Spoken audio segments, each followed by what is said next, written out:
In Britain, fox shooting is just one of those chores that has to be done. Great sport, sure, but something keepers do every day. But for continental shooters, it's a bit of a mystery. German gun makers Merkel and optics company Leica have come over to see what it's all about. They've brought 3 sporting journalists with them. Philippe from France, Massimo from Italy, and Jussi from Finland. If you just hold it a little bit. And after that, they went to Jean. They're all keen to experience a bit of traditional British culture and find out what those crazy English hunters get up to in the middle of the night.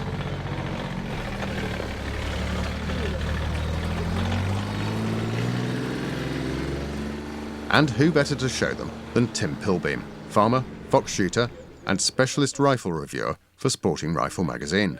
In Europe, in most countries, it's illegal to shoot at night time. In the UK, we shoot most of our foxes using a spotlight. And this is completely different to them, so it could be an interesting few days out. Tim has the ideal setup on his farm in Sussex.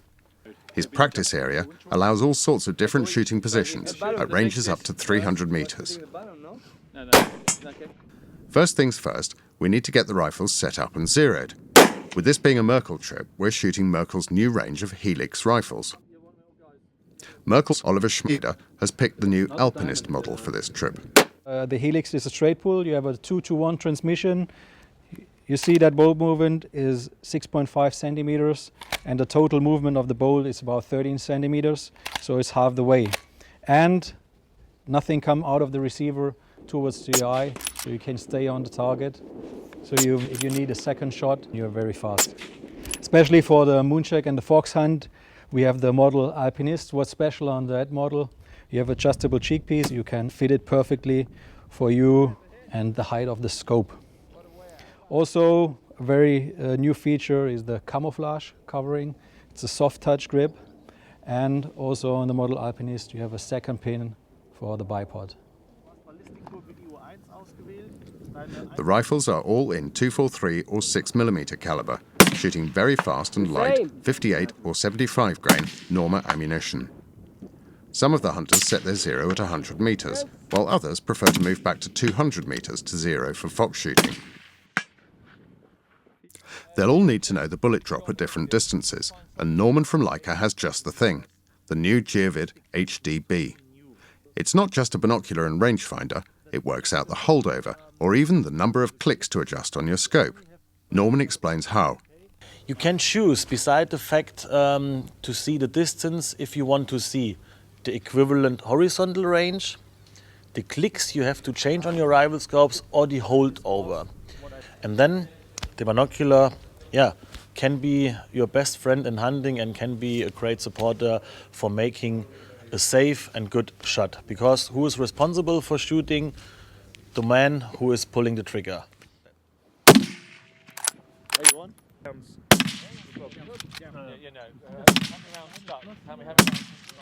Rifles on the buggy, then it's lunchtime.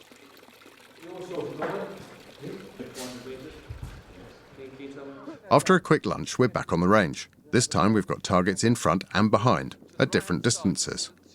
It gives the shooter some practice at measuring range and making the necessary adjustments.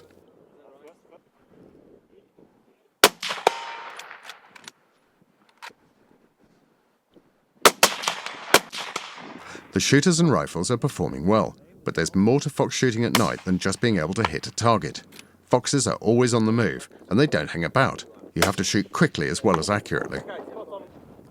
Tim has a cunning plan to sharpen up the shooter's skills. He's set up 3 fox targets at different distances. He calls out a target, and his colleague Roy Lupton counts down. The shooter has to be quick and shoot before Roy reaches 5 and blanks out the view through the scope. 3, 1, 2, 3. Okay.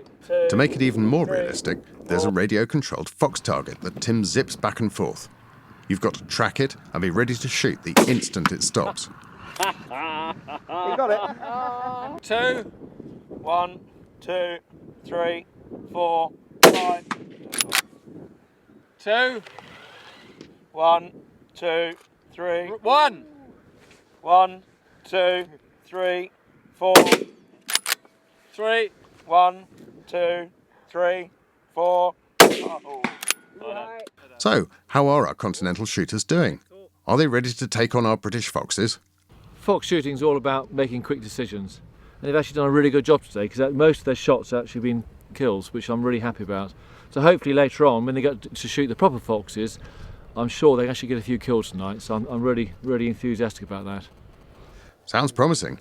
And over a traditional British fish and chip supper, the hunters learn about the tricks we use to bring in foxes, like calls to mimic a prey animal in distress. This one here, I've got one. I've had this for about a month. Bit of polystyrene on a windscreen. Use it on the windscreen, or a lot of people can do it on the back of their hand. I just can't do it. There you go.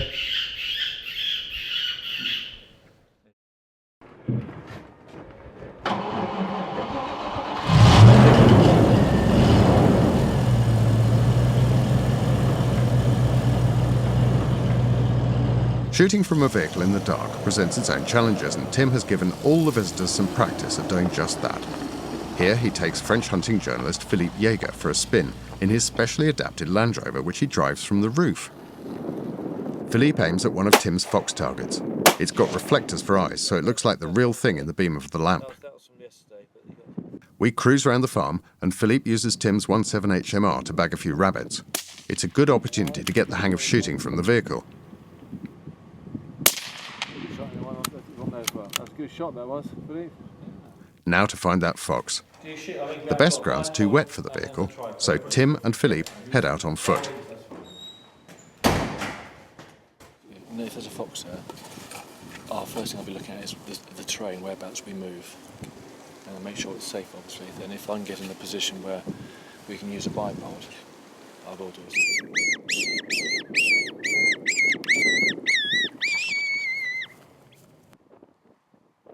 There's nothing showing. Suddenly, a pair of eyes catch the light. Tim and Philippe swing into action.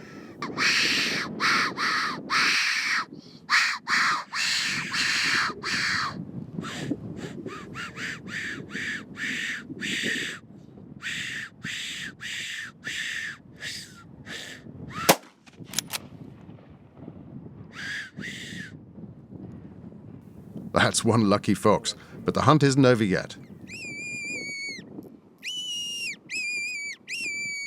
Philippe spots another one, and Tim calls. It's coming closer, but the lay of the land is against us.